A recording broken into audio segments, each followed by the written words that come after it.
Good afternoon, Jets Nation. Welcome to the Jet Show, and here's your New York Jets weekly report from April 2nd to April 8th. So without any hesitation, let's go over this Jets news. So on April 2nd, which was Sunday, Odell Beckham Jr. and Robert Saleh were seen talking at a Phoenix Suns game. It was also reported that Robert Saleh stayed extra days in Arizona after the NFL owners' meeting, presumptuously to talk to Odell Beckham Jr. So them two talking at the Phoenix Suns game was most likely not the first conversation they had since the NFL owners' meeting. Odell Beckham Jr. also denies reports of him wanting $15 million a year, so the price for Odell Beckham Jr. keeps on going down. And you might ask, well, what is a contract for him going to look like? I like Rich Simonee's idea of somewhere in the $8 to $10 million a year range with incentives. Give him some incentives based on how he performs on the field or how many games he plays in a season. But something like that is what a contract's most likely going to look like for Odell. And we have some more Odell information towards the end of the video. On April 3rd, which was Monday, we got reports that Al Woods is going to be meeting with both the New York Jets and the Cleveland Browns.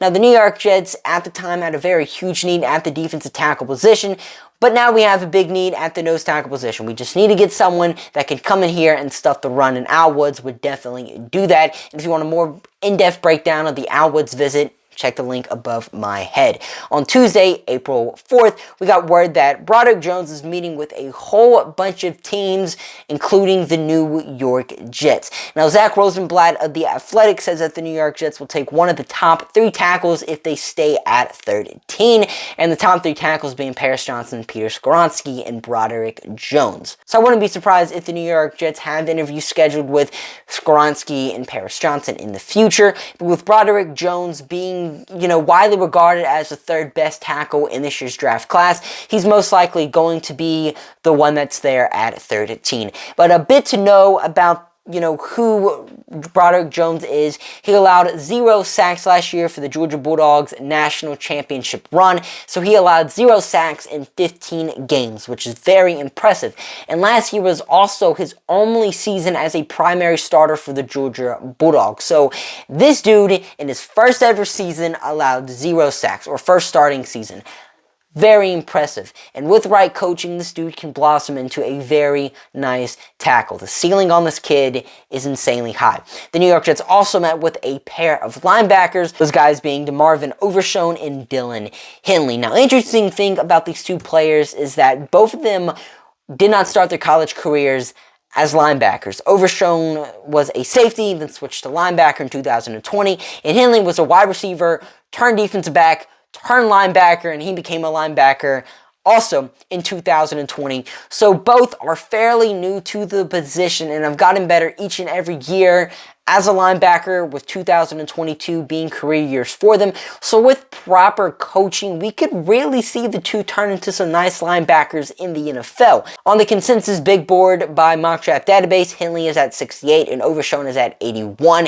And in all kind of mock drafts, you've seen these guys being picked anywhere from the 2nd round to the 4th round, so expect them to be somewhere in that range. On Wednesday, April 5th, the New York Jets met with some more draft prospects, one of them being Nick Saldiveri from Old Dominion. Now, he is an offensive lineman. What position he plays on the offensive line can literally be anything. Some websites have him listed as a tackle, some have him listed as guard, and some scouts are saying that this dude can even play center. I mean, this dude can literally play any position on the offensive line, so you can see why Joe Douglas is interested in him. I mean, during his tenure as a Jets general manager, he's constantly signed versatile offensive linemen. I mean, look at what he's done this offseason. He signed Wes Schweitzer and Tristan Colin to guard center hybrid players. So wouldn't surprise me if Saldiveri is selected by the New York Jets. Now, on the consensus big board, he is 196, so I could see him being picked anywhere from the 4th to 5th rounds. The New York Jets also met with OBJ. Now, about a month ago, SNY reported that the New York Jets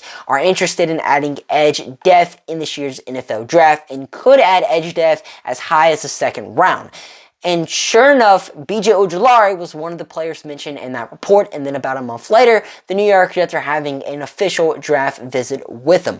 Now, a bit stuff to know about Ojulari. He started for LSU ever since he was a true freshman. Over his 3 years with the Tigers, he recorded 16.5 sacks and 25.5 tackles for loss.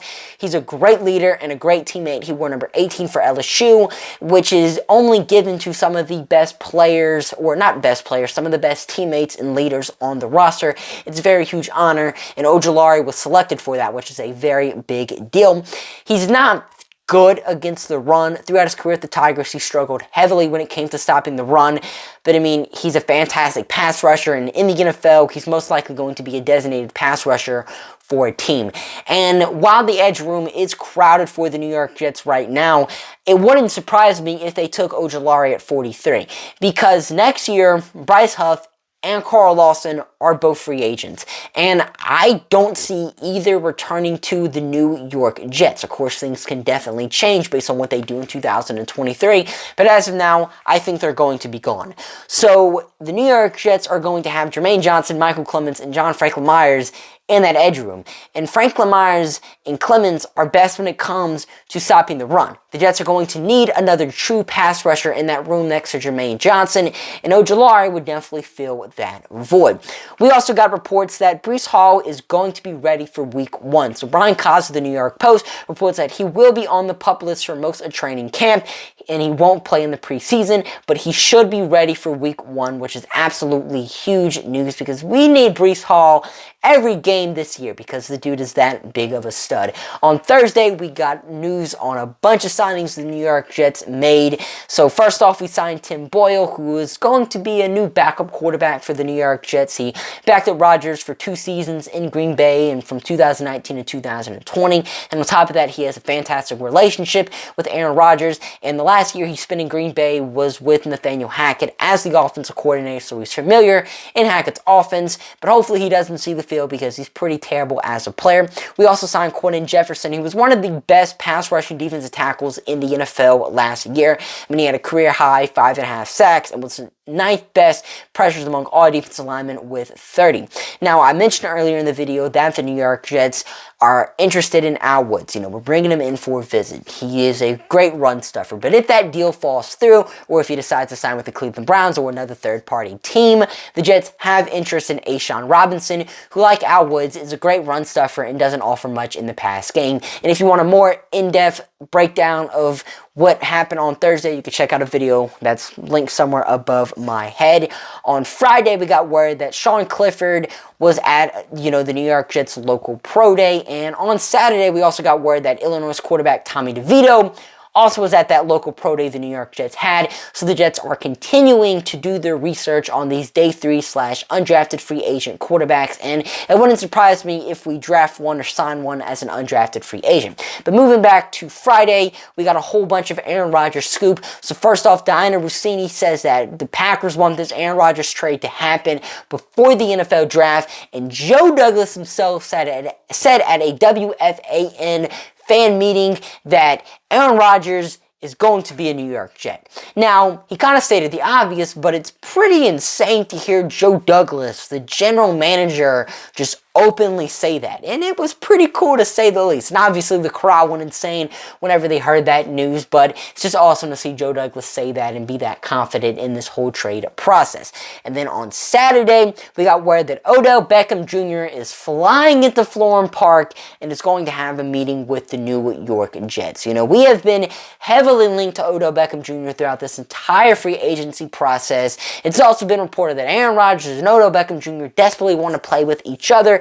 So we just knew this was going to eventually happen, and it's not a done deal yet. Odell Beckham Jr. could decide after the visit that he doesn't want to play for the New York Jets. He wants to go to Baltimore or Kansas City or something.